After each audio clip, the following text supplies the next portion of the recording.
اور ایک نبی کے بعد دوسرا نبی آتا تھا، لیکن جب ہمارے نبی کو اللہ تعالیٰ نے بھیجا، یہ تینوں دائرے ختم کر کے فرمایا کہ قیامت تک آپ نبی ہیں، آپ قیامت سے پہلے کوئی اور نبی پیدا ہی نہیں ہوگا۔ اور جتنی بھی دنیا ہے، زمانی دائرہ بھی نہیں لگایا کہ جتنی دنیا ہے، جتنے تک قیامت نہیں آتی وہاں تک آپ نبی ہیں۔ اور بعض خطیب تو یہاں تک کہتے ہیں کہ اللہ تبارک تعالیٰ نے فرمایا جہاں جہاں تک میری خدائی ہے محمد، وہاں تک آپ کی مصطفیٰ ہے، لیکن افراد کا بھی نہیں کہا گیا۔ دنیا کے اندر جتنے بھی افراد آئیں گے قیامت تک، آپ ان سب کے لیے نبی ہیں۔ یہ عقیدہ ختم نبوت ہمارا عقیدہ ہے، اور اس کے ساتھ ساتھ قادیانی عقیدہ حیات عیسیٰ علیہ السلام کے متعلق بھی لوگوں کو گمراہ کرتے ہیں۔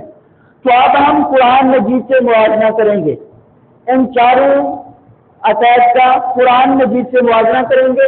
جس کا عقیدہ قرآن مجید اور حدیث مبارکہ کے ساتھ ملتا ہوگا وہ عقیدہ ٹھیک ہوگا۔ اب یہودی کہتے ہیں کہ ہم نے حضرت عیسیٰ علیہ السلام کو قتل کر دیا، اور قادیانی کہتے ہیں کہ حضرت عیسیٰ علیہ السلام فوت ہو گئے، اور نعوذ باللہ مرزا غلام احمد قادیانی عیسیٰ ہیں۔ جب تک مرزا غلام احمد قادیانی نے عیسیٰ ہونے کا دعویٰ نہیں کیا تھا، اس وقت یہ اپنی کتابوں میں لکھتا تھا کہ حضرت عیسیٰ علیہ السلام نازل ہوں گے، قیامت کے قریب تشریف لائیں گے۔ لیکن جب اس نے خود عیسیٰ نبی ہونے کا دعویٰ کیا، عیسیٰ بن مریم ہونے کا دعویٰ کیا، تو اس نے کہا نعوذ باللہ حضرت عیسیٰ علیہ السلام جس نے آنا تھا وہ فوت ہو چکے ہیں، ان کی قبر سری نگر کشمیر کے اندر ہے، ان کی جگہ پر جنہوں نے آنا تھا وہ میں ہوں نعوذ باللہ۔ ایسے دعوے کرتا تھا۔ قرآن مجید کے اندر اللہ رب العزت نے فرمایا وَالَّذِي أَرْسَلَ رَسُولَهُ بِالْهُدَىٰ وَدِينِ الْحَقِّ لِيُظْهِرَهُ عَلَى الدِّينِ كُلِّهِ۔ حضرت عیسیٰ علیہ السلام کے متعلق فرمایا کہ ہم آپ کو ایک ایسا دین دیں گے کہ آپ اس دین کو ہر ادیان کے اوپر غالب کریں گے، سارے دینوں کے اوپر غالب کریں گے۔ جب ہم حضرت عیسیٰ علیہ السلام کے متعلق دیکھتے ہیں کہ ان کے اوپر چند حواری ایمان لائے تھے، چند لوگ ایمان لائے تھے، ابھی پوری دنیا کے اوپر ان کا اسلام کو پھیلانا، دین کو پھیلانا، تمام دینوں کے اوپر دین اسلام کو غالب کرنا رہتا ہے۔ اس سے معلوم ہوتا ہے کہ حضرت عیسیٰ علیہ السلام بھی ابھی زندہ ہیں، قیامت کے قریب تشریف لائیں گے۔ دوسری آیت میں اللہ تبارک تعالیٰ نے فرمایا وَمَكَرُوا وَمَكَرَ اللَّهُ وَاللَّهُ خَيْرُ الْمَاكِرِينَ۔ ایک تدبیر یہودیوں کی اور ایک تدبیر اللہ تعالیٰ کی۔ اللہ تعالیٰ کی تدبیر ہی یہودیوں کی تدبیر کے اوپر غالب ہے۔ یہودیوں کی تدبیر حضرت عیسیٰ علیہ السلام کو قتل کرنے کی تھی، اور اللہ تعالیٰ کی تدبیر حضرت عیسیٰ علیہ السلام کو آسمان پر اٹھانے کی تھی۔ اللہ تبارک تعالیٰ نے چوتھی آیت میں فرمایا وَمَا قَتَلُوهُ وَمَا صَلَبُوهُ وَلَٰكِن شُبِّهَ لَهُمْ، اور آگے فرمایا بَلْ رَفَعَهُ اللَّهُ إِلَيْهِ۔ یہودیوں تو تم نے نہ قتل کیا نہ سولی کے اوپر چڑھایا، جہاں پر اللہ تعالیٰ نے یہودیوں کے عقائد کی تبدیل کی ہے۔ یہودیوں کا عقیدہ تھا کہ ہم نے حضرت عیسیٰ علیہ السلام کو قتل کر دیا ہے، سولی پر چڑھا دیا ہے۔ تو اللہ تبارک تعالیٰ نے یہ آیت نازل فرمائی وَمَا قَتَلُوهُ وَمَا صَلَبُوهُ، نہ تم نے سولی کے اوپر چڑھایا اور نہ تم نے اس کو قتل کیا، اور ایسا فرمایا وَلَٰكِن شُبِّهَ لَهُمْ۔ یہاں پر مفسرین نے شُبِّهَ لَهُمْ کی دو شباہت نقل کی ہیں۔ ایک شباہت انہوں نے یہ نقل کی ہے کہ جب یہودی حضرت عیسیٰ علیہ السلام کو قتل کرنے کے لیے اس مقام پر پہنچے جس مکان کے اندر حضرت عیسیٰ علیہ السلام تشریف فرما تھے، سارے یہودیوں نے اس مکان کا گھیراؤ کر لیا اور ایک یہودا نامی شخص کو اندر بھیجا کہ تم حضرت عیسیٰ علیہ السلام کو پکڑ کر باہر لے آؤ اور ہم اس کو قتل کرے۔ جب وہ اندر جاتا ہے اللہ تبارک و تعالیٰ حضرت عیسیٰ علیہ السلام کو آسمان پر اٹھا لیتا ہے اور ان کی شباہت ایک دوسرے آدمی پر ڈال لیتا ہے۔ مفسرین نے پہلی شباہت یہ ملی ہے کہ یہودی کچھ دیر انتظار کرنے کے بعد پریشان ہو گئے کہ جس بندے کو ہم نے اندر بھیجا تھا وہ کہاں گیا؟ جب وہ یہودی اندر داخل ہوئے اس مکان کے اندر صرف ایک بندہ تھا، 70 شبہات میں حضرت عیسیٰ علیہ السلام کی طرح دکھتے تھے۔ وہ پریشان ہو گئے کہ اگر یہ یہودا ہے تو حضرت عیسیٰ علیہ السلام کہاں ہے؟ اگر یہ حضرت عیسیٰ ہے تو یہودا کہاں ہے؟ اللہ تبارک و تعالیٰ نے یہ ان کے اوپر ایک شبہ ڈال دیا۔ اور دوسرا شبہ مفسرین یہ کر سکتے ہیں کہ اللہ تبارک و تعالیٰ نے حضرت عیسیٰ علیہ السلام کی شبہات اس یہودا پر ڈال دی اور حضرت عیسیٰ علیہ السلام کو آسمان پر اٹھا لیا۔ اب یہودیوں نے اس یہودا کو قتل کر دیا۔ یہ دو شبہات مفسرین نے لکھے ہیں کہ اللہ تبارک و تعالیٰ نے ان کی شبہات ایک دوسرے آدمی پر ڈال دی اور آگے اللہ رب العزت نے فرمایا بل رفعہ اللہ الیہ کہ ہم نے اس کو اپنی طرف آسمان میں اٹھا لیا ہے۔ اب قرآن مجید کی 4 آیاتوں سے ہمیں یہ معلوم ہو چکا ہے کہ حضرت عیسیٰ علیہ السلام آسمان پر زندہ ہے۔ یہودی کا عقیدہ کہ حضرت عیسیٰ علیہ السلام کو قتل کر دیا وہ باطل ہے، اور قادیانی کا عقیدہ کہ حضرت عیسیٰ علیہ السلام فوت ہو چکے ہیں وہ بھی قرآن سے مخالف ہے، یعنی وہ بھی عقیدہ ان کا غلط ہے۔ قرآن مجید کی 4 آیات سے ثابت ہے کہ حضرت عیسیٰ علیہ السلام آسمان پر زندہ ہے، اور ہمارے نبی حضرت محمد صلی اللہ علیہ وسلم نے فرمایا من یہودی ان عیسیٰ لم یمت وانہ راجع الیکم قبل یوم القیامہ۔ اے یہودیوں، تم نے حضرت عیسیٰ علیہ السلام کو قتل نہیں کیا بلکہ وہ آسمان پر ہیں اور قیامت کے قریب تشریف لائیں گے۔ اور آگے حضور صلی اللہ علیہ وسلم نے فرمایا کیف انتم اذا نزل ابن مریم فیکم وامامکم منکم، اس وقت خوشی سے تمہارا کیا عالم ہوگا جب عیسیٰ بن مریم تم میں نازل ہوں گے، وامامکم منکم، اور امام تم میں سے ہوگا۔ یعنی 4 آیاتوں سے حضرت عیسیٰ علیہ السلام کے متعلق ہم نے پڑھی، 2 حدیثیں میں نے آپ کو بتائی۔ اگر وقت ہوتا تو میں آپ کو اور آیات اور حدیث مبارکہ بتاتا کہ حضرت عیسیٰ علیہ السلام آسمان پر ہیں، قیامت کے قریب تشریف لائیں گے اور ہمارے نبی کے دین کو پوری دنیا کے اوپر پھیلائیں گے۔ اب قادیانی یہاں پر ایک اعتراض کرتے ہیں۔ قادیانی کہتے ہیں، اور یہ انہوں نے اعتراض اس لڑکے نے کیا تھا جب میں لاہور کے اندر ایک کالج میں لیکچر دینے کے لیے گیا، وہاں پر ایک اسٹوڈنٹ نے مجھ سے یہ سوال کیا۔ وہ کہتا تھا کہ قادیانی مجھے کہتے ہیں کہ جب ہم نے اسکول کی کتابوں میں پڑھا تو زمین اور آسمان کے درمیان کچھ ایسے کرے ہیں، یعنی ایک کرہ نار ہے اور ایک کرہ برید یعنی ٹھنڈا کرہ ہے، اور ایک آگ والا کرہ ہے، کرہ نار ہے۔ جو چیز بھی وہاں سے گزرتی ہے تو وہ جل جاتی ہے، اگر کرہ برید سے آگے گزرتی ہے تو وہ بالکل جم جاتی ہے۔ تو آپ کہتے ہیں حضرت عیسیٰ علیہ السلام آسمان پر ہیں، یہ کیسے ممکن ہو سکتا ہے؟ تو پہلا جواب ہم ان کو یہ دیتے ہیں، قادیانی کہتے ہیں کہ حضرت موسیٰ علیہ السلام آسمان پر ہیں، تو ہم انہیں کہتے ہیں کہ حضرت موسیٰ علیہ السلام آسمان پر جا سکتے ہیں تو حضرت عیسیٰ علیہ السلام نہیں جا سکتے۔ دوسرا جواب ہم ان کو یہ دیتے ہیں کہ بنی اسرائیل کا کھانا آسمان سے اترتا تھا۔ آپ نے بھی سنا ہوگا کہ ان کا دسترخوان آسمان سے اترتا تھا، چیزیں ان کی کھانے کے لیے آسمان سے اترتی تھی۔ تو وہ چھوٹی چھوٹی چیزیں جب آسمان سے اتر سکتی ہیں تو حضرت عیسیٰ علیہ السلام بھی آسمان پر جا سکتے ہیں۔ اور تیسرا جواب ہم ان کو یہ دیتے ہیں کہ حضرت آدم اور حضرت اماں حوا علیہ السلام جب آسمان سے زمین کی طرف آ سکتے ہیں تو اسی طرح حضرت عیسیٰ علیہ السلام بھی زمین کی آسمان کی طرف جا سکتے ہیں۔ اور ایک صحابی تھے جعفر طیار، آپ نے شاید اس کا واقعہ سنا ہوگا، اگر وقت ہوتا تو میں آپ کو واقعہ سناتا۔ ایک جنگ کے اندر ان کے دونوں بازو کٹ گئے تھے، تو کسی نے دیکھا تھا کہ وہ آسمانوں میں اڑ رہا تھا، تو ایک صحابی آسمان پہ جا سکتا ہے، حضرت عیسیٰ علیہ السلام بھی آسمان پہ جا سکتے ہیں۔ تو حضرت عیسیٰ اور آخری جو جواب ہے وہ ہے حضرت عیسیٰ علیہ السلام کا جو لقب ہے وہ روح اللہ ہے، یعنی اس کو فرشتے کی پھوٹ سے پیدا کیا گیا بغیر باپ کے، کہ حضرت جب فرشتے آ جا سکتے ہیں تو حضرت عیسیٰ علیہ السلام بھی آ جا سکتے ہیں۔ اور آخری جواب یہ ہے کہ اللہ تعالیٰ ہر چیز سے قادر ہے، اللہ تعالیٰ جو چاہے وہ کر سکتا ہے۔ تو اللہ تبارک تعالیٰ نے حضرت عیسیٰ علیہ السلام کو آسمان پر اٹھا لیا ہے۔ اور اب حضور صلی اللہ علیہ وسلم نے فرمایا کیف انتم اذا نزل ابن مریم فیکم وامامکم منکم، اس وقت خوشی سے تمہارا کیا عالم ہوگا جب عیسیٰ بن مریم تم میں نازل ہوں گے وَإِمَامُ کو منکم اور امام تم میں سے ہوگا۔ جب حضرت عیسیٰ علیہ السلام جامع مسجد دمشق کے سفید مشرقی مینارے پر دو فرشتوں کے کندھوں پر ہاتھ رکھے ہوئے اس مینار پر اتریں گے، اس وقت حضرت امام مہدی علیہ السلام مصلی پر کھڑے ہوں گے، فجر کی نماز کی تکبیر کہی جا چکی ہوگی۔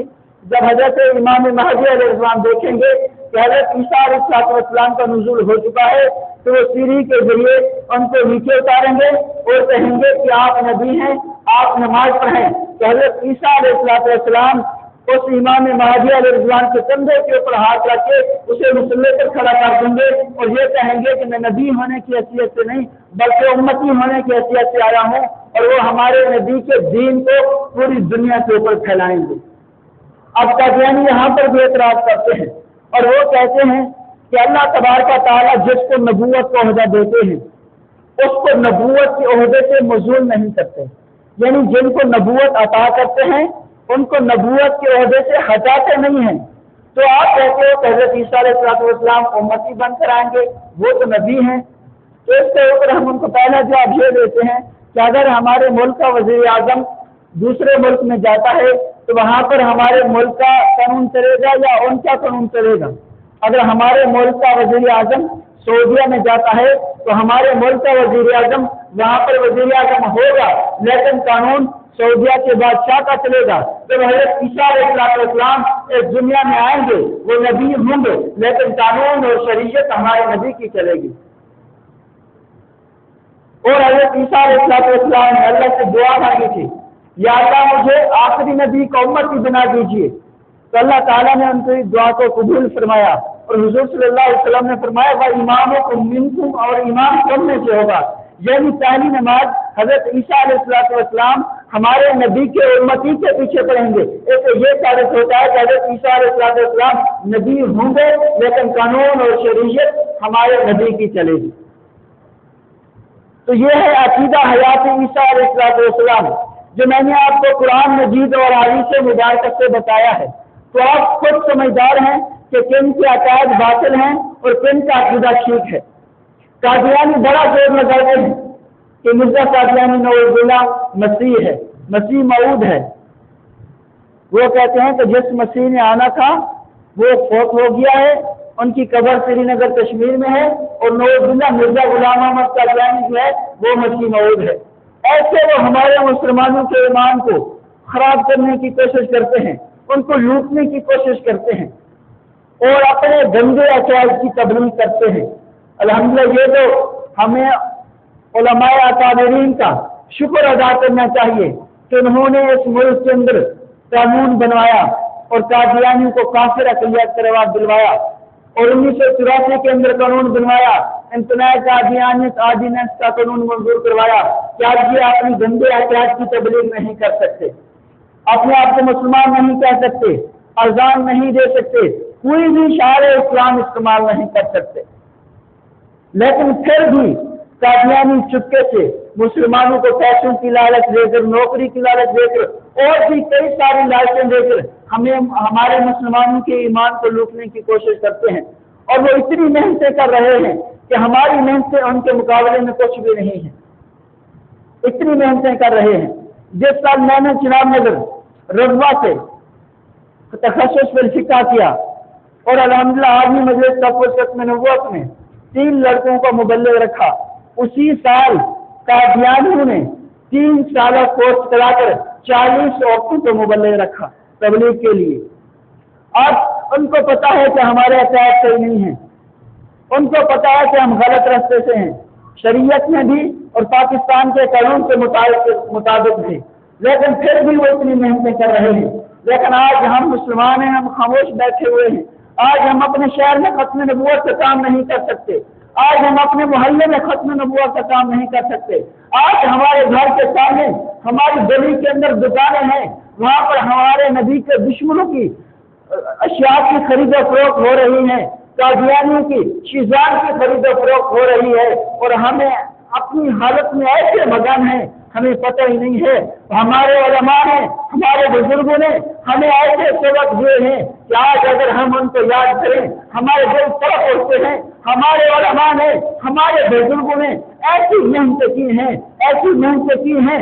اس وقت سب سے مشکل کام جو عقیدہ ختم نبوت کا تحفظ کرنا ہوتا تھا، جیل ہو جاتی تھی. ان کو 6 مہینے جیل ہو جاتی تھی. سیدھا پالا شاہ بخاری جیل میں بند ہو جاتے تھے، جیل سے چھوٹ کے آتے اور ان کو فوجی اور پولیس والے کہتے کہ آپ نے ختم نبوت کے اوپر بیان نہیں کرنا.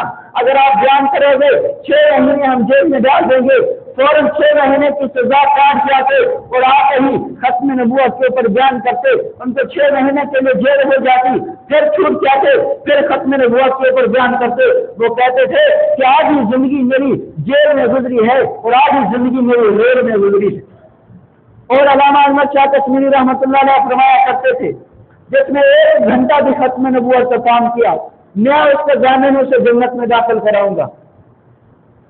اور سید امین گیلانی رحمۃ اللہ علیہ اس وقت ختم نبوت زندہ باد کا نعرہ جرم سمجھا جاتا تھا. ختم نبوت زندہ باد کا نعرہ جرم سمجھا جاتا تھا. اس وقت وہ چوکوں میں جا کر، چوراہوں میں جا کر لوگوں کو اکٹھا کر کے ختم نبوت زندہ باد کا نعرہ لگواتے تھے. ان کو جیل ہو گئی، جیل کے اندر بند کر دیا گیا.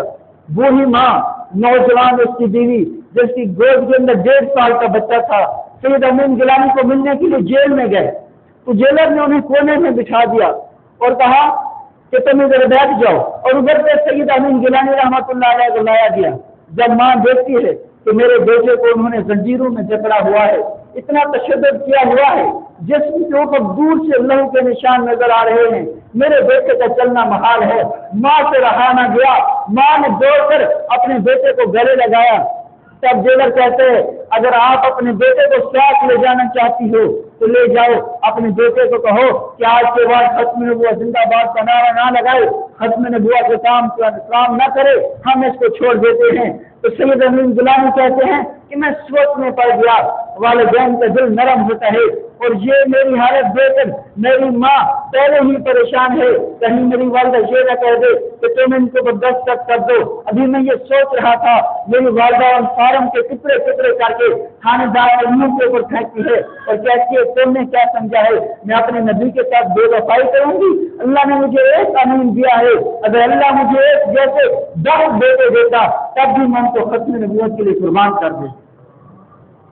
یہ ہمارے بزرگوں نے، ہماری ماؤں اور بہنوں نے ایسے تکلیفیں برداشت کر کے ختم نبوت کا کام کیا اور ملک پاکستان کے اندر قانون پاس کروایا. اور جس رضوا کے اندر مسلمانوں کا جانا ناممکن تھا وہاں پر آپ کے بزرگ عالی مجلس کا ختم نبوت نے اس کو کھلا شہر قرار دے کر اس کا نام تبدیل کر کے چناب نگر رکھوایا اور وہاں پر 43 سالوں سے ختم نبوت کانفرنس ہوتی ہے.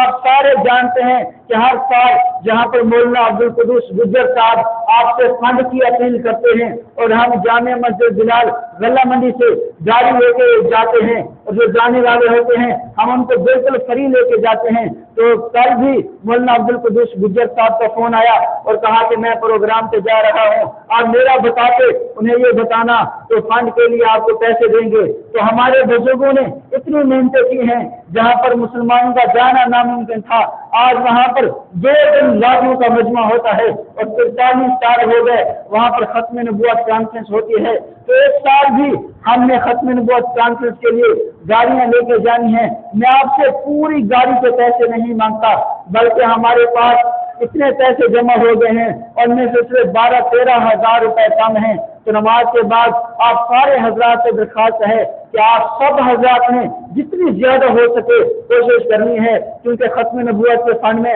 اگر ہمارا حصہ مل جائے تو کیا پتہ اسی بہانے ہمارے نبی سے شفاعت بھی ممکن ہو سکے. آج ہم اپنی اس چھوٹی سی زندگی کے لیے، ہمارے نبی نے فرمایا کہ میری امت کی اوسط عمر جو ہے وہ تقریباً 60 سے 70 سال کے درمیان ہے.